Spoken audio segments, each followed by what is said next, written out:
Les pido que me acompañen al libro de Daniel una vez más. Daniel capítulo 11. La semana pasada nosotros comenzamos a estudiar este capítulo 11 de Daniel, los versículos 2 al 20, donde el Señor revela a su siervo una asombrosa profecía que se cumplió punto por punto durante el reinado de los medo-persas y el de los griegos, desde los días de Daniel en el año 537 antes de Cristo hasta el 175 después de Cristo. En la tarde de hoy continuaremos con los versículos 21 al 35, que centran toda su atención en uno de los personajes más despreciables con el que tuvieron que lidiar los judíos en el período antiguo testamentario y de manera particular en el período intertestamentario. Me refiero a Antíoco Epífanes.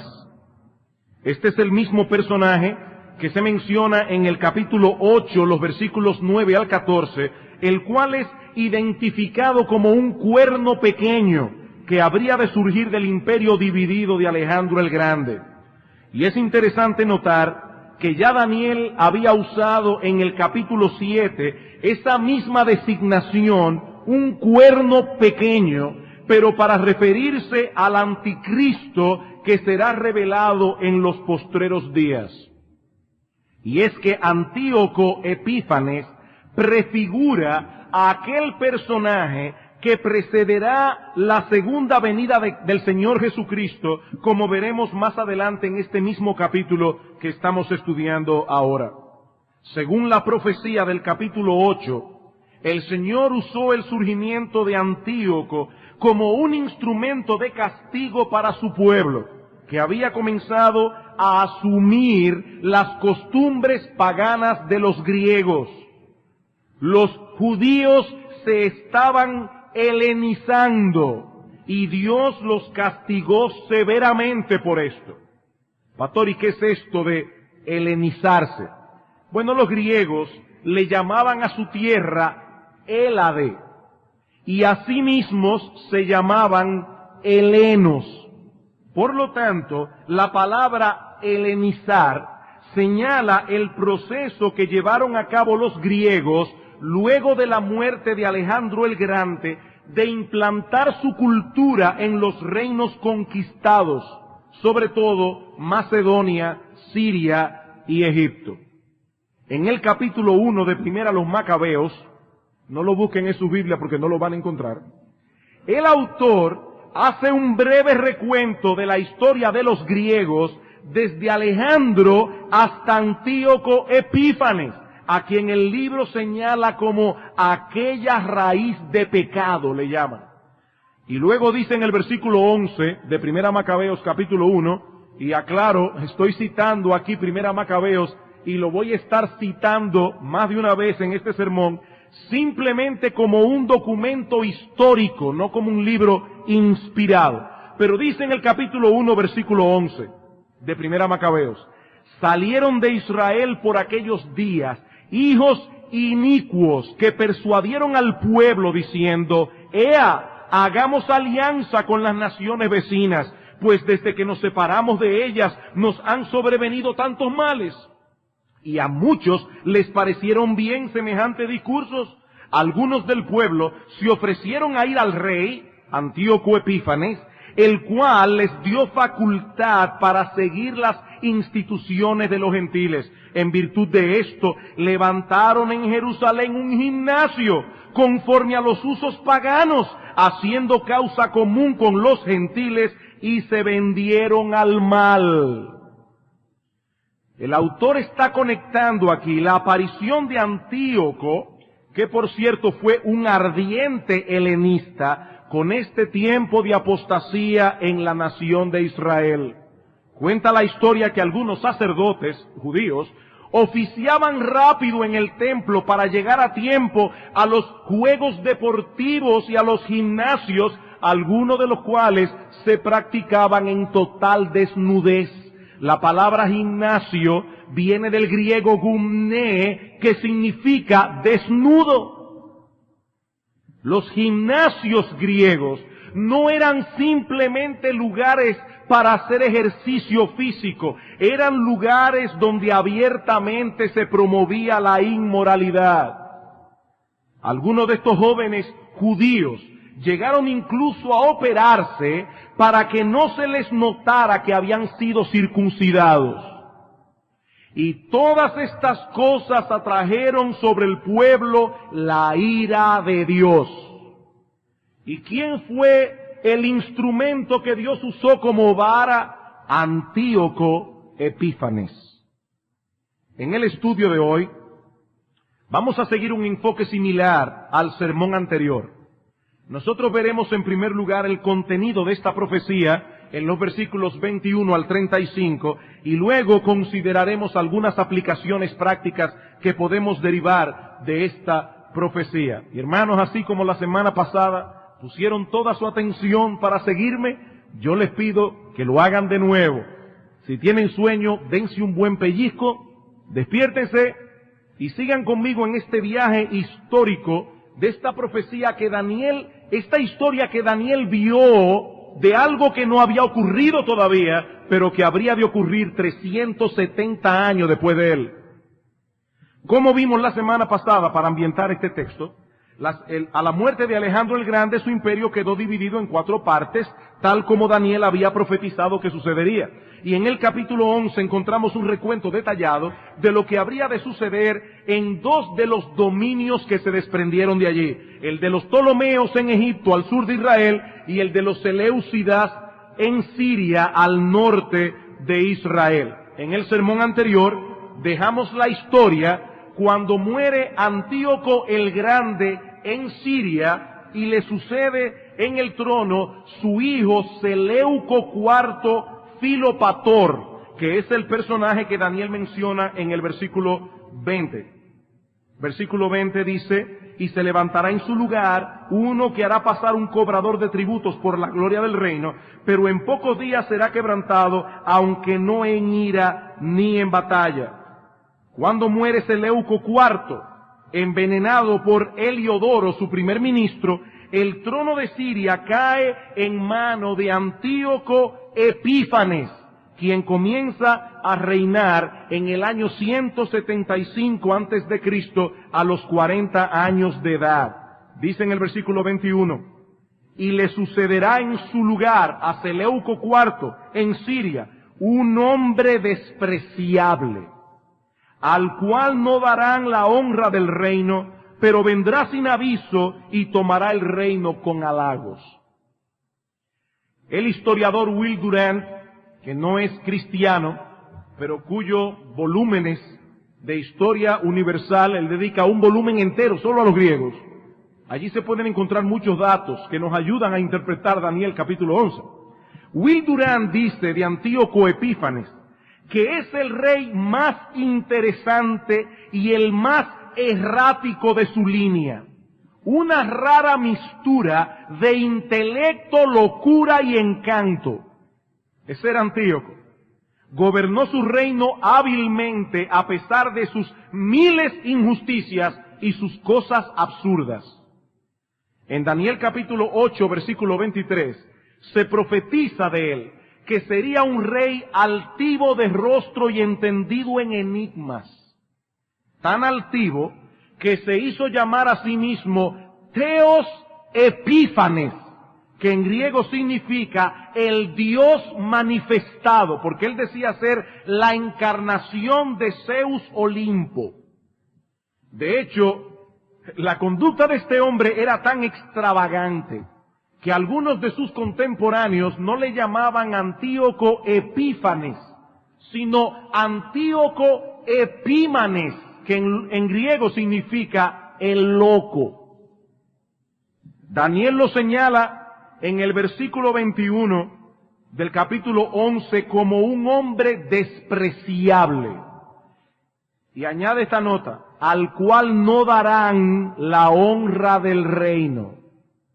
Y es que en realidad no era a él a quien le tocaba reinar, sino a Seleuco, al hijo de Seleuco Filopator, el que fue envenenado, que se llamaba Demetrio Sóter, que en ese momento se encontraba en Roma como rehén.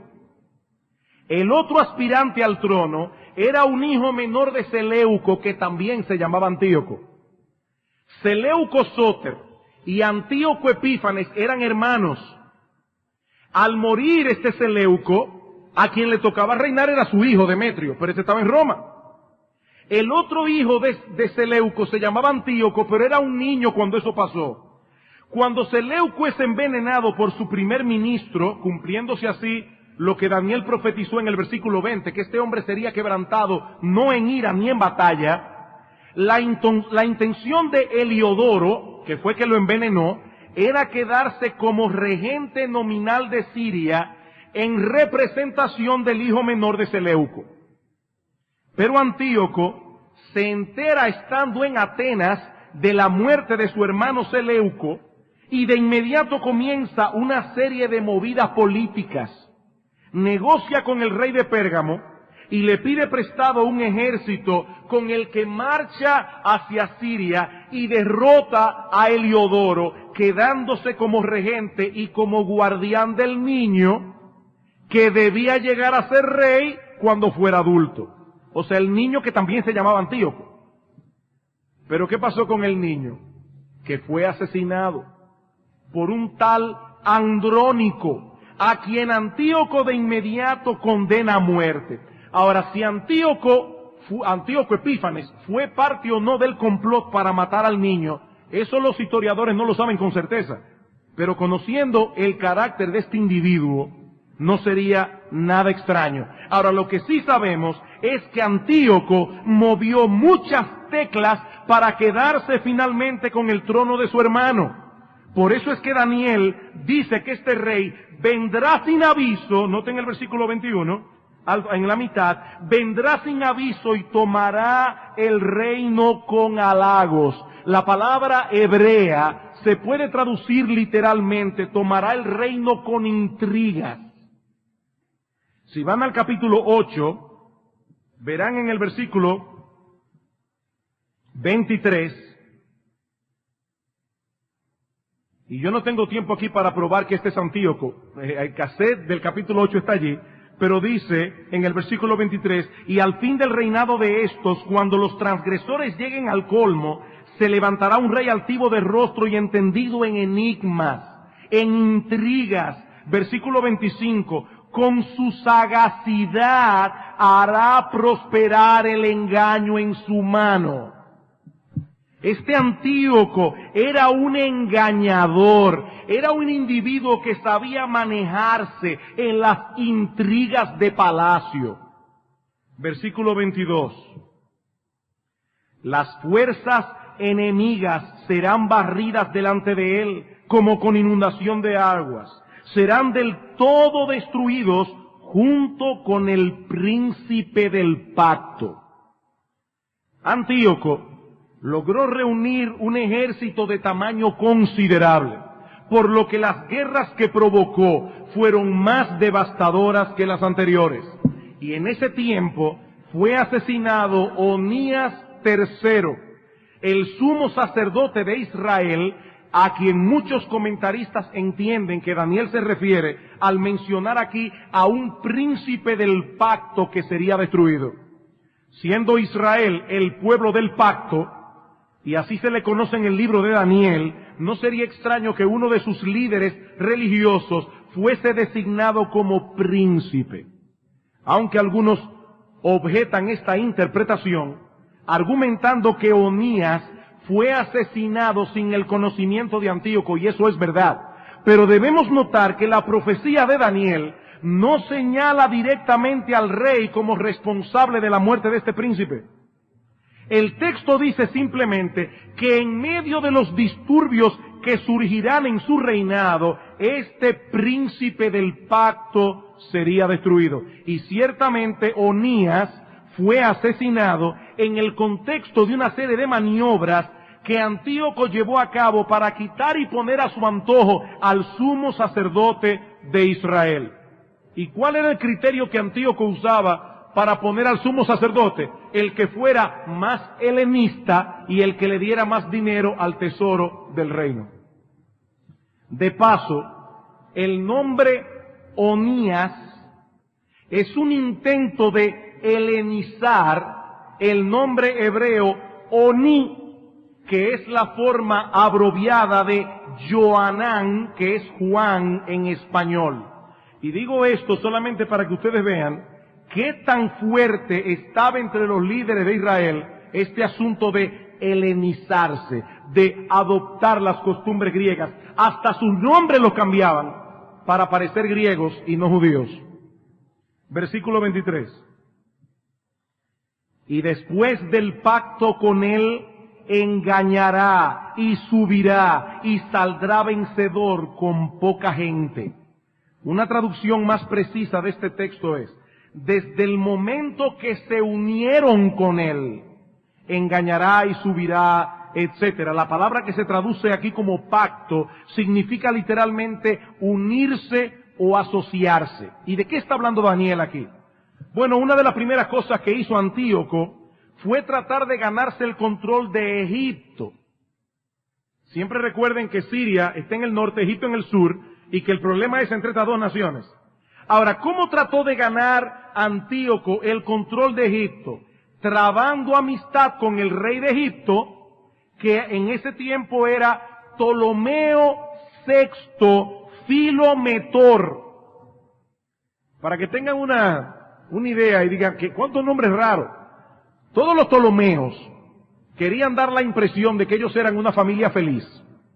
Entonces todos se llamaban Ptolomeo Filadelfo, que significa amor al hermano, Ptolomeo Filopator, que significa amor al padre, Ptolomeo Filometor, que significa amor a la madre. Ahora, la verdad es que entre todos se odiaban, pero era una manera, era una intriga constante, pero era una forma de mostrarse. Entonces ustedes dicen que Filometor es Ptolomeo el que ama a su mamá, en otras palabras. Ahora, este Ptolomeo Filometor en Egipto, y no se me pierdan aquí, escuchen bien con atención, este Ptolomeo era sobrino de Antíoco. ¿Hoy de dónde?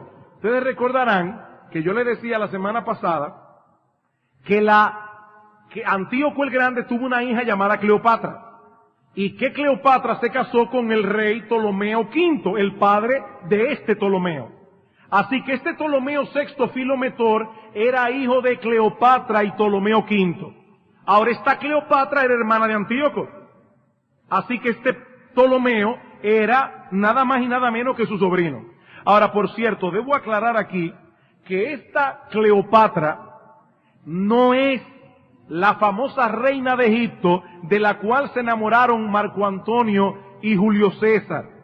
Aquella Cleopatra, que sería la número 7 en línea, vendría unos 100 años más tarde. Yo lamento que algunos hayan sido confundidos en ese sentido en el sermón anterior. Pero volviendo a nuestra historia, Antíoco Epífanes le hace creer a su sobrino en Egipto que ellos podían tener cierto tipo de alianza. Pero este hombre era incapaz de mantener sus promesas. Versículo 24. Estando la provincia en paz y en abundancia, entrará y hará lo que no hicieron sus padres ni los padres de sus padres. Botín, despojos y riquezas repartirá a sus soldados, y contra las fortalezas formará sus designios, y esto por un tiempo. Otra de las características de Antíoco era que él solía atacar por sorpresa, y era reconocido por los regalos y obsequios que daba para ganarse el apoyo de la gente. En el primer libro de Macabeos, otra vez en el capítulo 3, versículo 30, y ese es un documento importantísimo para conocer la historia de este período intertestamentario. Pero allí dice que Antíoco era reconocido porque repartía donativos más pródigamente que todos sus antecesores. Y en cuanto a su costumbre de atacar cuando nadie lo estaba esperando, dice en primera Macabeos capítulo 1 versículo 30 y 32, pasados 2 años, envió el rey al jefe de los tributos a las ciudades de Judá y a Jerusalén con numerosas tropas, y con falsía les habló palabras de paz en la que ellos creyeron.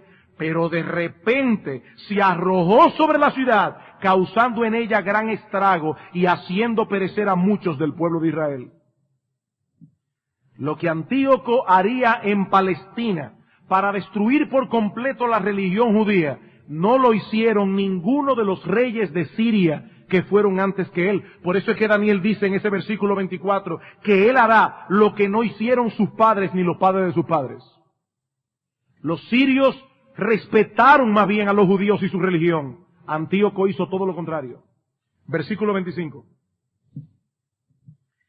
Y despertará sus fuerzas y su ardor contra el rey del sur con gran ejército. Y el rey del sur se empeñará en la guerra con grande y muy fuerte ejército, mas no prevalecerá, porque le harán traición. Ya vimos cómo este hombre le dice a su sobrino Ptolomeo Filometor, vamos a ser amigos. Pero de repente arma un ejército y ataca Egipto. De hecho, Antíoco atacó varias veces Egipto.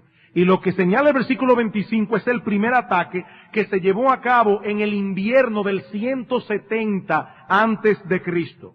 Ptolomeo Filometor trató de frenar el avance de Antíoco y lograr el control de Palestina y Celesiria, como se le llamaba en ese tiempo, que es lo que hoy es parte del Líbano, que Antíoco había prometido darle a Egipto. En esos arreglos de amistad, él le dijo, mira, no te preocupes, Ptolomeo, yo te doy Palestina y te doy una parte del Líbano, que en ese tiempo se llamaba Celesiria, pero nunca lo hizo, como era su costumbre. Nunca lo hizo. Así que Ptolomeo se va a la batalla contra Antíoco para lograr adquirir el control de Palestina, pero Ptolomeo fue traicionado por personas de su propia corte. Por eso dice en el versículo 25, que él no prevalecerá, el rey del sur, porque le harán traición. Versículo 26, aún los que coman de sus manjares le quebrantarán. Hablando de la misma gente de su corte, se iban a aliar con Antíoco para traicionar a su rey. Y su ejército será destruido y caerán muchos muertos. ¿Qué pasó? En la batalla con Antíoco, Ptolomeo Filometor fue capturado y en su lugar los egipcios, que ahora no tenían rey, entronaron al hermano de Ptolomeo Filometor, que era Ptolomeo VII, a quien él se hacía llamar Ptolomeo Euergetes, que significa bienhechor, pero los griegos le llamaban Ptolomeo Fiscón, que significa en griego barrigón. Parece que el individuo era gordo. Pero estos son chismes de la historia que no son tan importantes. Antíoco, al ver que los egipcios han entronado otro rey, noten lo que hace, él llama a Ptolomeo Filometor y le dice, mira, dejémonos de pelear. Después de todo yo soy tu tío, tú eres mi sobrino. Vamos a aliarnos ahora tú y yo otra vez para entonces atacar a tu hermano, el que es ahora rey de Egipto. Pero por supuesto todo esto no era más que una treta para que Ptolomeo se le uniera y juntos adueñarse de Egipto. Versículo 27.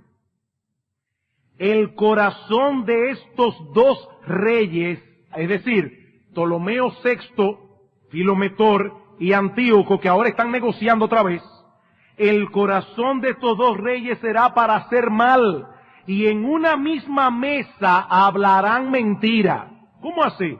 O que Antíoco le dice, ven acá, sobrino, vamos a aliarnos tú y yo para ir en contra de tu hermano. Pero era una mentira de Antíoco. Pero al mismo tiempo Ptolomeo le dice, claro, tío, para eso tú eres mi tío. Pero también era una mentira de Ptolomeo. Él estaba tratando de usar a Antíoco, su tío, para coger el trono otra vez. O sea que los dos estaban pretendiendo algo. Estaban siendo unos hipócritas. Y eso es exactamente lo que Daniel profetiza aquí. El corazón de estos reyes será para hacer mal. Y en una misma mesa hablarán mentira. Mas no servirá de nada, porque el plazo aún no habrá llegado. Dios tiene establecido un plazo. Y todavía no estaba en su decreto que todos estos líos entre Siria y Egipto iban a terminar. Finalmente, Ptolomeo VI, ayudado por Antíoco, logra capturar parte de Egipto y se queda reinando, teniendo su sede en una ciudad que se llama Menfis. Y por el otro lado, su hermano Ptolomeo VII, el barrigón, se queda reinando con otra parte de Egipto, teniendo como sede la ciudad de Alejandría. Algo que debemos señalar aquí es que para este tiempo el poderío de Roma se estaba haciendo sentir fuertemente en toda esta región. Y es probable que esa haya sido una de las razones por la que Antíoco no pudo hacerse del control de todo Egipto. Así que Antíoco decide volver otra vez a Siria, versículo 28. Y volverá a su tierra con gran riqueza, y su corazón será contra el pacto santo. Hará su voluntad y volverá a su tierra. Al tiempo señalado, volverá al sur, mas no será la postrera venida como la primera, porque vendrán contra él naves de Quitim, y él se contristará y volverá, y se enojará contra el pacto santo, y hará según su voluntad. Volverá pues, y se entenderá con los que abandonen el santo pacto. Antíoco regresó de Egipto a Siria con muchas riquezas. Pero en el año 168, antes de Cristo, atacó de nuevo. Recuerden que la primera incursión de Antíoco contra Egipto fue en el 170. 2 años después, porque los años antes de Cristo van disminuyendo, no aumentando. 2 años después, en la primavera del 168, Antíoco vuelve a atacar a Egipto, aprovechando tal vez que los romanos se encontraban muy ocupados en su tercera guerra contra Macedonia. Para ese tiempo, los 2 Ptolomeos que estaban en Egipto, que eran hermanos, Ptolomeo Filometor y el Fiscón, el barrigón, se ponen de acuerdo y ahora reinaban soberanos los 2. Al principio, cuando Antíoco los ataca, tiene algunas victorias y se hace coronar rey de Egipto, tal como Daniel profetiza, esta vez le fue peor que la vez anterior. Antíoco ataca Egipto de nuevo, segunda incursión. Los hermanos por fin se han puesto de acuerdo y le hacen un frente a Antíoco. Pero dice Daniel en el versículo 29, al tiempo señalado volverá al sur, mas no será la postrera venida como la primera. Aunque al principio Antíoco tiene algunas victorias, en realidad no le fue tan bien, y la razón fue la siguiente. Recuerden que los romanos están distraídos batallando contra los macedonios. Roma gana la batalla de Pydna, y ahora pueden ocuparse de Antíoco. Las naves de Quitim que Daniel menciona en el versículo 30 es una referencia a las naves romanas procedentes de Chipre, que en la antigüedad se llamaba Quitim. Chipre estaba en poder de los romanos y estaba cerca de Egipto. Si ustedes cogen un mapa, vean el Mediterráneo y van a ver que aquí está Israel, aquí abajo está Egipto y aquí está Chipre. Los romanos vienen desde aquí a ocuparse del problema de Egipto donde está Antíoco. Y en esa ocasión ocurre un incidente muy famoso y de mucho significado desde el punto de vista histórico. El enviado de Roma era un hombre llamado Lucius Popilius Laenas, a quien Antíoco había conocido en Roma unos años atrás, o sea que era un amigo de Antíoco. Ambos se encuentran fuera de los muros de Alejandría, y Antíoco, cuando ve a su amigo, va y le extiende la mano para saludarlo. Laenas, cuando él le extiende la mano, le pone el decreto del Senado romano, donde se le pide que salga inmediatamente de Egipto. Antíoco entonces le dice, yo tengo que consultarlo con mis consejeros. Laenas coge un palo, le traza un círculo alrededor de Antíoco y le dice, dame la respuesta antes de que tú salgas de ese círculo. Antíoco sabe que no puede contra Roma y entonces decide ceder. Ahora, hermanos, ese evento fue muy importante históricamente hablando. Roma acaba de conquistar Macedonia, recuerden que eso era parte del imperio de Alejandro. Ahora está tomando el protectorado de Egipto y está obligando al rey Seleucida a hacer su voluntad. ¿Sabe qué significa eso? que a partir de ese momento, año 168 antes de Cristo, todos los sucesores de Alejandro sabían que ya había un poder en el mundo que era más fuerte que ellos, el poder de Roma, exactamente como Daniel había profetizado que los griegos serían conquistados por los romanos. Ahora, como ustedes pueden imaginar, Antíoco se dispone a regresar a Siria sumamente frustrado por la derrota que acaba de sufrir. Y para colmo de males, la noticia de lo sucedido en Egipto llegan a Jerusalén distorsionadas a tal punto que se rumora que Antíoco ha muerto. Ahora, para entender lo que sucedió después, es necesario hacer un paréntesis aquí. Hace un rato yo le mencionaba a Onías III, el sumo sacerdote que había sido asesinado. Antes de su muerte, Antíoco lo había depuesto de su puesto para poner en su lugar a su hermano Jasón, que era también un helenista y que había conspirado contra su hermano Onías. Pero Jasón, un tiempo después, también fue depuesto por Antíoco, quien pone en su lugar a otro individuo llamado Menelao, que ni siquiera es de la familia sacerdotal, pero que le ofrece pagar más tributo a Antíoco. Jasón no tiene otra cosa que hacer que exiliarse en Transjordania.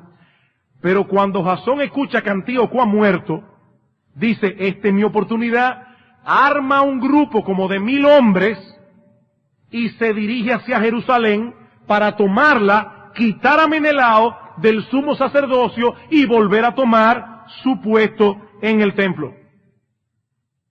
Llega Jasón, toma Jerusalén, y Antíoco, que viene bien amargado de Egipto, se entera de la revuelta que hay en Jerusalén y envía un contingente de soldados y le dice que tienen que acabar con la rebelión, cueste lo que cueste, y poner a Menelao en el puesto otra vez.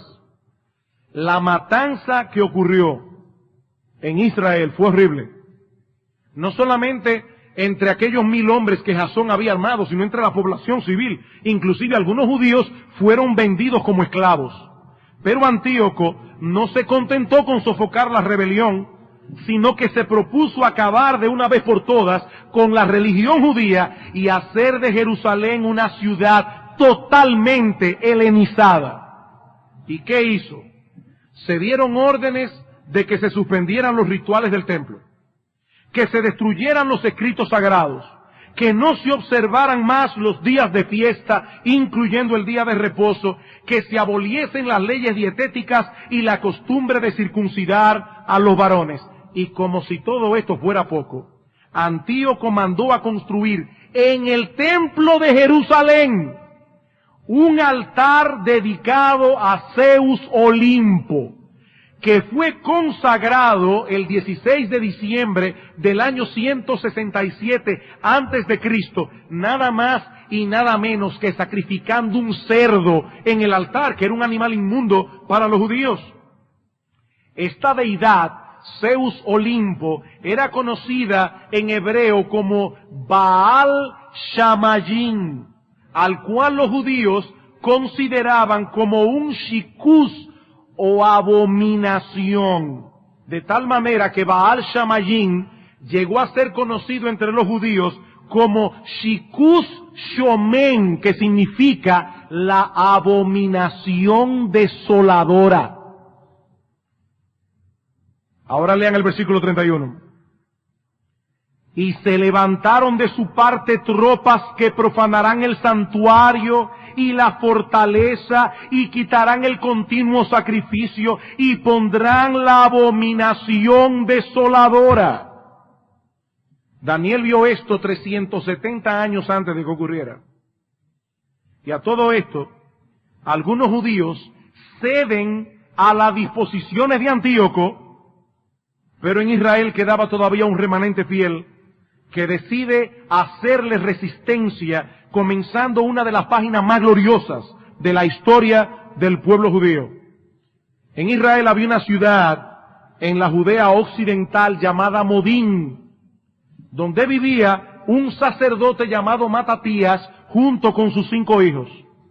Allí se levantó un altar en el que los ciudadanos debían sacrificar a las deidades paganas. Antíoco mandó a construir diferentes altares en Israel, donde los judíos debían sacrificar a las deidades paganas. El oficial llama a Matatías, que era toda una personalidad en el pueblo, para que fuera el primero en ofrecer el sacrificio, así dando un ejemplo a los demás, prometiéndole el favor del rey si lo hacía. Pero Matatías rechazó la propuesta en voz alta, proclamando que él y su familia seguirían siendo fieles al pacto, aunque todos en el pueblo apostataran de la fe. Ante su negativa a hacer el sacrificio, uno de los habitantes de Modín decide ser el primero. Pero Matatías corrió hacia él y lo mató, dándole muerte también al oficial sirio que había sido enviado. De inmediato el altar fue derribado y Matatías proclamó su grito de guerra: todos los que tienen celo de la ley y que están firmes en la alianza, salgan en pos de mí. Y así se inició una insurrección que primero fue comandada por Matatías y luego de su muerte en el año 166 a.C. por su hijo Judas, que tenía por sobrenombre Macabeo, razón por la cual todos los hijos y descendientes y hermanos de Judas son llamados los Macabeos.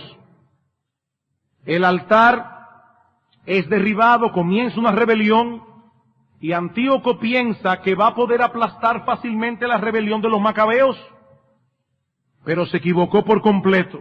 El ejército sirio sufrió una derrota tras otra, hasta que en el año 164 antes de Cristo, en el mes de diciembre, los Macabeos logran entrar a la ciudad, y el 25 de diciembre limpian el templo y lo rededican a la adoración del único Dios vivo y verdadero. Por eso es que los judíos, el 25 de diciembre, cuando muchos están celebrando el nacimiento de Cristo, ellos celebran la fiesta de Hanukkah, o la fiesta de las luces, y lo que ellos están celebrando es la limpieza del templo de Jerusalén en los días de los Macabeos. Versículo 32. Con lisonjas seducirá a los violadores del pacto. Como yo les decía, muchos judíos iban a ceder, mas el pueblo que conoce a su Dios se esforzará y actuará, y los sabios del pueblo instruirán a muchos, y por algunos días caerán espada y a fuego, en cautividad y despojo, pero en su caída serán ayudados de pequeño socorro. Y casi todos los comentaristas entienden que se refiere a los Macabeos. Y muchos se juntarán a ellos con lisonjas, también algunos de los sabios caerán para ser depurados y limpiados y emblanquecidos hasta el tiempo determinado, porque aún para esto hay plazo. Todos los esfuerzos de Antíoco para conseguir que los judíos apostataran de la fe fracasaron por completo, aunque este fue un tiempo de gran tribulación, en el que muchos judíos fieles perdieron la vida y muchos otros apostataron de la fe. Pero como dice Daniel, este fue un tiempo de purificación para el pueblo de Israel. Hermanos, en tiempo de comodidad, mucha gente dice que es cristiana. Cuando viene la persecución, muchos se apartan. Algunas personas vienen a la iglesia, ¡ay, qué bonito este grupo de gente! Y se reúnen a cantar y a leer la Biblia. Y desde que los familiares, los amigos comienzan a decirle, te volviste loco, tú eres un fanático. Por eso es que dice en Lucas que hay personas que creen por un tiempo, pero en el tiempo de la prueba se apartan. Israel fue purificado en ese tiempo de aflicción. Bueno, hermanos, yo espero haberles podido dar una idea de lo que este texto significa. Veamos ahora, en segundo lugar, las aplicaciones de esta profecía. Hermanos, ¿qué aprendemos de un pasaje como este? El apóstol Pablo dice en 2 Timoteo capítulo 3, versículo 16, que toda la escritura es inspirada por Dios y útil para enseñar, para redarguir, para corregir, para instruir en justicia. En este pasaje encontramos una profecía que se cumplió hace cientos de años. ¿Qué beneficios espirituales podemos extraer de ella? En primer lugar, en este pasaje vemos nuevamente algo que mencionamos la vez anterior. Nuestro Dios es soberano. Nuestro Dios es soberano. La historia no es un conjunto de hechos que ocurren al azar, sino conforme a un plan predeterminado. No solo se narran aquí eventos que ocurrirían muchos años después de Daniel, sino que se insiste una y otra vez en que esas cosas habrían de suceder en el tiempo señalado por Dios. Versículo 24. Estando la provincia en paz y en abundancia, entrará y hará lo que no hicieron sus padres, ni los padres de sus padres, botín, despojos, riquezas, repartirá sus soldados, y contra las fortalezas formará sus designios, y esto por un tiempo. Versículo 27. El corazón de estos dos reyes será para hacer mal, y en una misma mesa hablarán mentira, mas no servirá de nada, porque el plazo aún no habrá llegado. Versículo 29.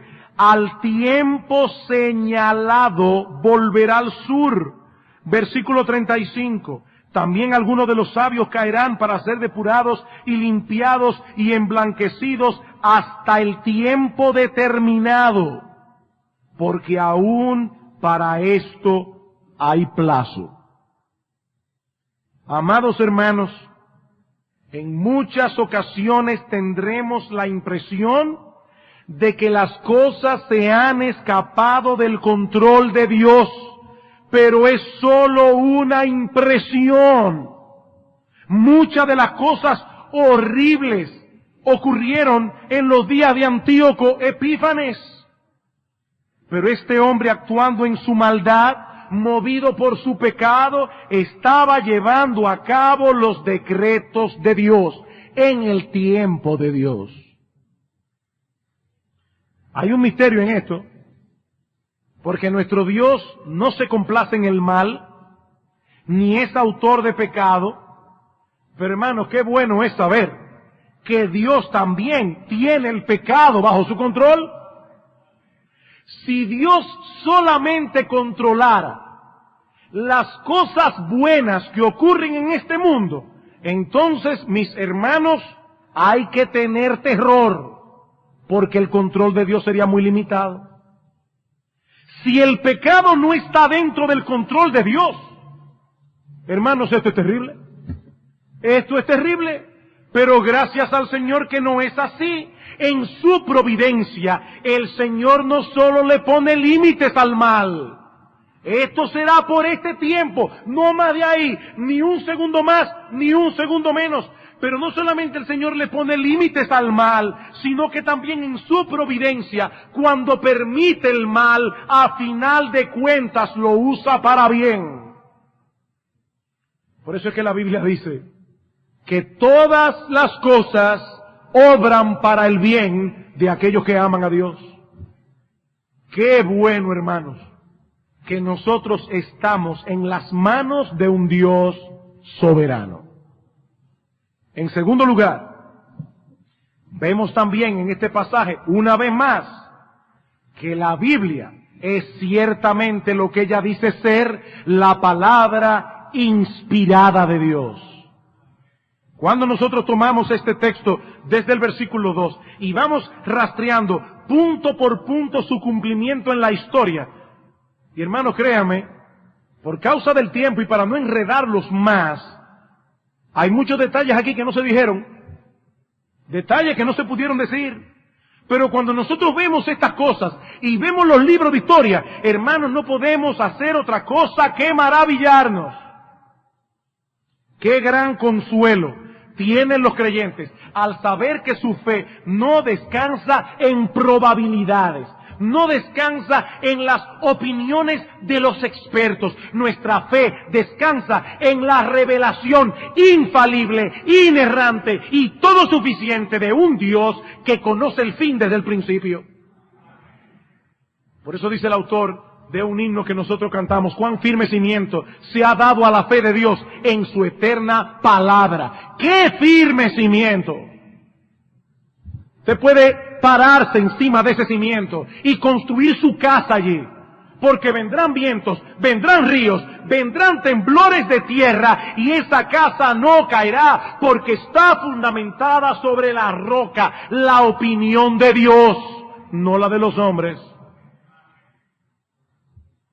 En tercer lugar, aprendemos de este pasaje, y esta lección es sobria, mis hermanos, sobria. Aprendemos de este pasaje que nuestro Dios no es indiferente a la mundanalidad de su pueblo. La historia sagrada nos dice claramente, en la interpretación divina que Daniel da de estos hechos históricos, nos dice que estas cosas iban a ocurrir como consecuencia de la mundanalidad del pueblo de Israel. Y es que nosotros tenemos un Dios celoso. Nosotros tenemos un Dios celoso.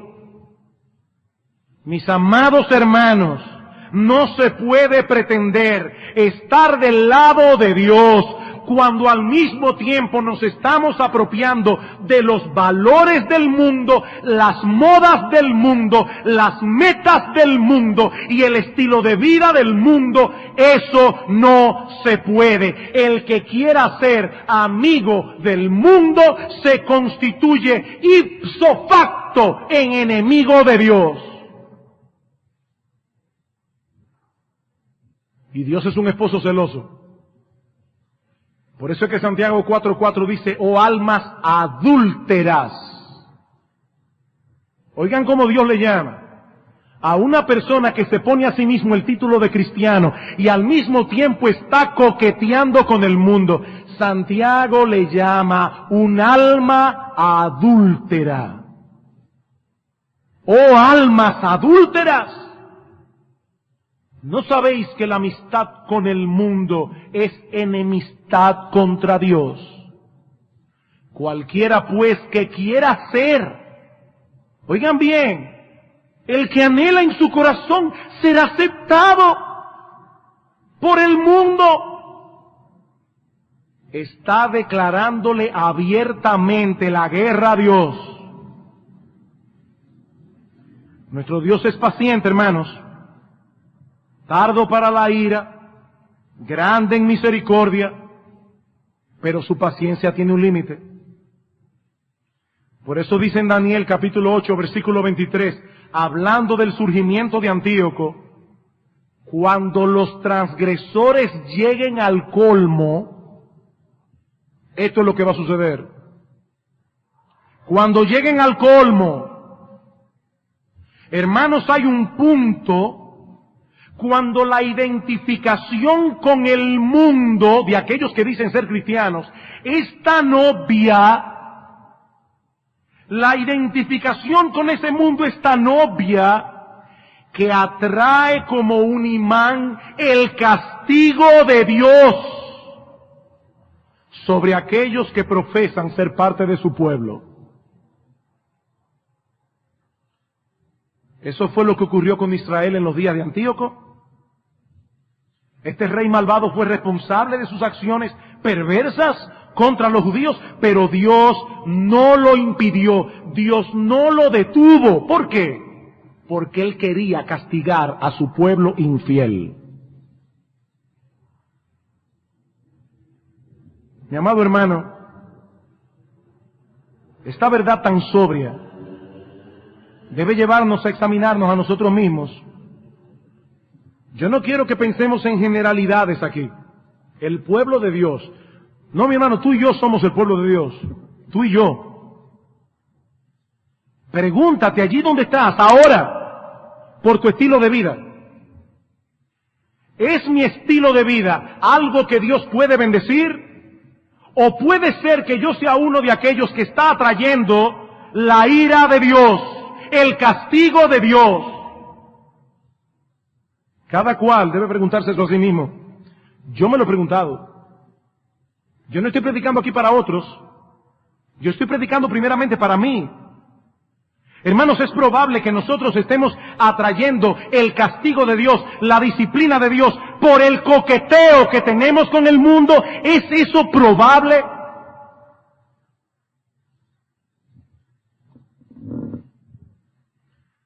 Esta mañana en mi devocional estaba leyendo en el Génesis la destrucción de Sodoma y Gomorra. Y me dio tanta tristeza cuando veo a Lot, un hombre justo, que va a los que se van a casar con sus hijas y le dice, miren, salgan de aquí que Dios va a destruir esta ciudad. ¿Y qué dice el texto en Génesis capítulo 19, versículo 15? ¿Qué dice? Dice que a ellos les parecía como que él se estaba burlando.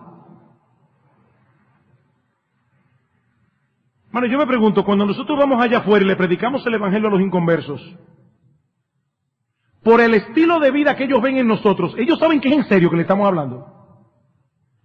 ¿O le dará la impresión de que nosotros estamos relajando con eso de que hay un infierno y que hay un cielo y que nosotros hemos sido separados del mundo por la sangre de Cristo y libertados de la esclavitud del pecado? No, tú me estás relajando.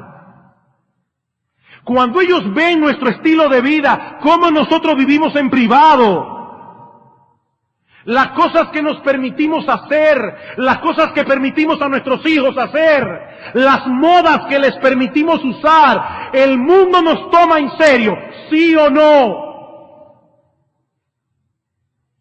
Hermanos, es sobrio pensar que Dios usó a un hombre tan perverso como Antíoco Epífanes para castigar a su pueblo infiel por su mundanalidad.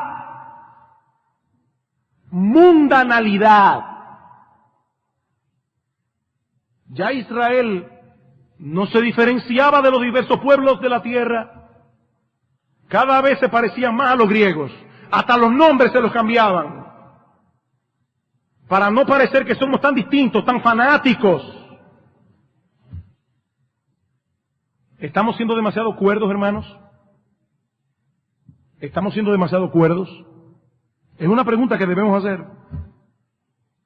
Ahora, en cuarto lugar, aprendemos de este pasaje que en tiempo de apostasía, aquellos que realmente conocen a Dios no deben ceder ni una pulgada, sino que más bien deben actuar con vigor en contra de ella. Dice en el versículo 32, con lisonjas seducirá a los violadores del pacto. Daniel está diciendo, sí, muchos judíos van a apostatar, pero el pueblo que conoce a su Dios, ese se esforzará y actuará.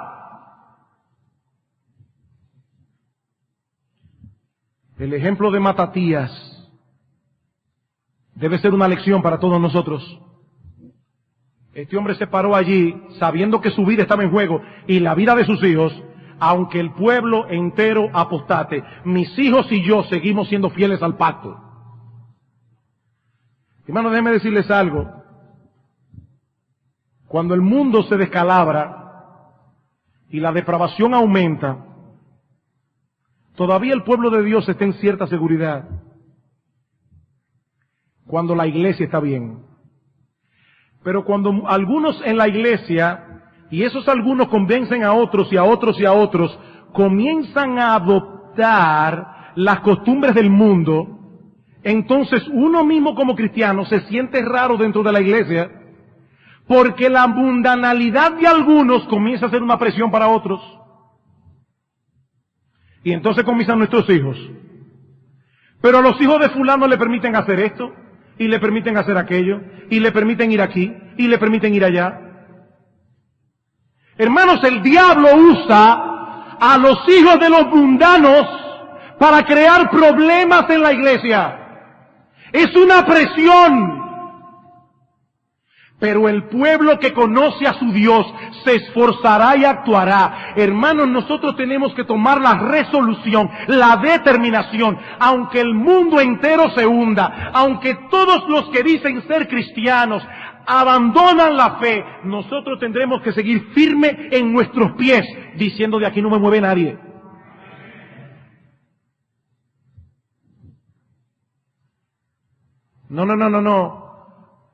No dejen que los presionen.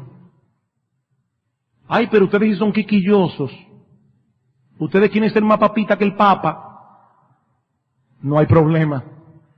No hay problema, porque en el día del juicio es a Dios a quien cada uno de nosotros, tú y yo, le vamos a dar cuenta por lo que hicimos con nuestras vidas y por lo que hicimos con nuestros hijos mientras estuvieron bajo nuestro techo. Tú y yo daremos cuenta delante de Dios, no delante de los hermanos de la iglesia. Que cada cual haga lo que bien le parezca. Mi problema es con Dios. Tu problema es con Dios.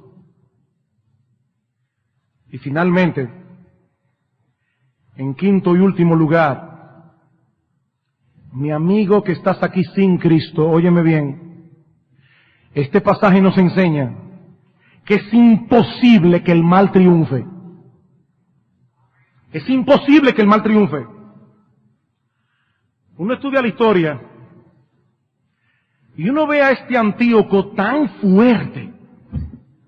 Uno ve a este Antíoco tan poderoso. Por un tiempo parecía como si nadie pudiera impedir a este hombre hacer su voluntad.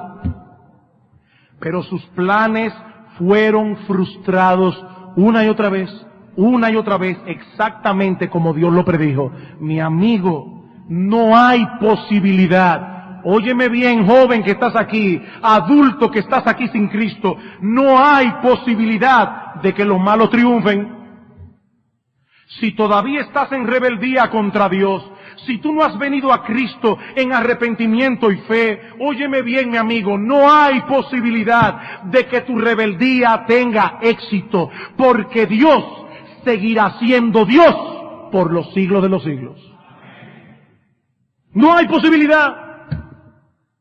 Esto está revelado aquí. Esto está profetizado aquí. Para que tú sepas, mi amigo, que tú no tendrás éxito. Algún día te pararás delante del tribunal de Dios, como Cristo lo ha profetizado. Algún día darás cuenta por tu pecado. Algún día, lo que tú has hecho en secreto, que tú crees que nadie sabe, que tú crees que nadie se ha enterado de eso, algún día será juzgado públicamente. Y en aquel día los que no conocieron a Cristo y vinieron a Él en arrepentimiento y fe, serán arrojados en el lago de fuego que arde con fuego y azufre por los siglos de los siglos. El mal no tiene futuro. ¿Qué aprendemos de este pasaje? Que no importa cuántas cosas ocurran en este mundo, la victoria es del pueblo de Dios. La victoria es del pueblo de Dios.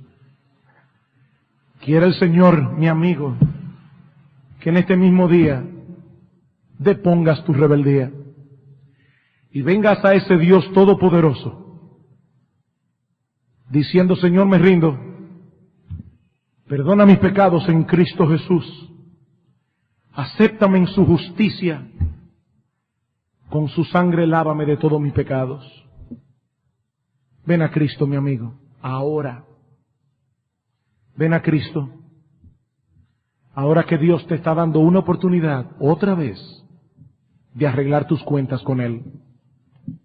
Vamos a orar.